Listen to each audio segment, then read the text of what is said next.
Hi welcome to Radhakrishna 1 gram gold plated jewellery. ನೋಡಿ ಇವತ್ತು ನಾನು ತಂದಿರೋ ಪ್ರಾಡಕ್ಟ್ ನೀವು ನೋಡ್ತಾ ಇರ್ಬೇಕಾದ್ರೆ ನೋಡಿ, ಇದೆಲ್ಲ ಚಾಂದ್ಬಾಲಿ ಇಯರಿಂಗ್ಸ್, ರಾಮ್ಲೀಲಾ ಅಂತಾನೂ ಕರೀತಾರೆ ಇದನ್ನ. ಇದೆಲ್ಲ ಪ್ಯೂರ್ ಪಂಚಲೋಹದ ಮೇಲೆ 1 ಗ್ರಾಮ್ ಗೋಲ್ಡ್ ಪಾಲಿಶ್ ಮಾಡಿಸಿದೀವಿ. ನೋಡಿ ಇದೆಲ್ಲ ಮೀಡಿಯಂ ಸೈಜ್ ಬರುತ್ತೆ, ಸ್ಮಾಲು ಅಲ್ಲ ಲಾರ್ಜು ಅಲ್ಲ, ಮೀಡಿಯಂ ಸೈಜ್ ಬರುತ್ತೆ ನಿಮಗೆ. ನೋಡಿ ನಾನು ವೇರ್ ಮಾಡಿದ್ದೀನಿ, ನೋಡ್ತಾ ಇರ್ಬೋದು. ನೋಡಿ ನಾನು ವೇರ್ ಮಾಡಿರೋದು ಬಂದುಬಿಟ್ಟು ಇದು ಕ್ರಿಸ್ಟಲ್ಸು, ಗ್ರೀನ್ ಕ್ರಿಸ್ಟಲ್ಸು. ಇದು ಬಂದು ನಿಮಗೆ ರೆಡ್ ವಿತ್ ಗೋಲ್ಡ್ ಬಾಲ್ಸ್ ಕೊಟ್ಟಿರ್ತೀವಿ. ಇದರಲ್ಲಿ ನಿಮಗೆ 5 ಪ್ಯಾಟರ್ನ್ಸ್ ಇದೆ. ನೋಡಿ ಒಂದು ನಾನು ಗ್ರೀನ್ ವೇರ್ ಮಾಡಿದ್ದೀನಲ್ವ ಅದು, ಇನ್ನೊಂದು ರೆಡ್ ವಿತ್ ಗೋಲ್ಡ್ ಬಾಲ್ಸು. ನೋಡಿ ಈ ಪ್ರಾಡಕ್ಟ್ ಏನಾದರೂ ಬೇಕಿದ್ರೆ ಸ್ಕ್ರೀನ್ಶಾಟ್ ತೊಗೊಳ್ಳಿ.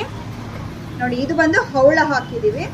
ಇದೆಲ್ಲ ನಿಮಗೆ ಕಲ್ಚರ್ಡ್ ಹವಳ ಆಗಿರುತ್ತೆ, ಪ್ಯೂರ್ ಪಂಚಲೋಹದ ಮೇಲೆ 1 ಗ್ರಾಮ್ ಗೋಲ್ಡ್ ಪಾಲಿಶು. ನೋಡಿ ಇದು ಬಂದುಬಿಟ್ಟು ನಿಮಗೆ green stone with gold balls ಕೊಟ್ಟಿದ್ದೀವಿ.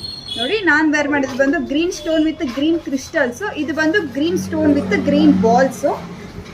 ಮತ್ತು ಅದರಲ್ಲೇ ಇನ್ನೊಂದು ಪ್ಯಾಟ್ರನ್ನು ನೋಡಿ, ಇದೆಲ್ಲ multi colour, green with red, ಅದಕ್ಕೆ ಗೋಲ್ಡ್ ಬಾಲ್ಸ್ ಹಾಕಿದ್ದೀವಿ. ನೋಡಿ ಈ ಪ್ರಾಡಕ್ಟ್ ಏನಾದರೂ ನಿಮಗೆ ಬೇಕಿದ್ರೆ ಕೆಳಗಡೆ ಕೊಟ್ಟಿರೋ ನಂಬರ್ಗೆ ವಾಟ್ಸಪ್ ಮಾಡಿ. Thank you.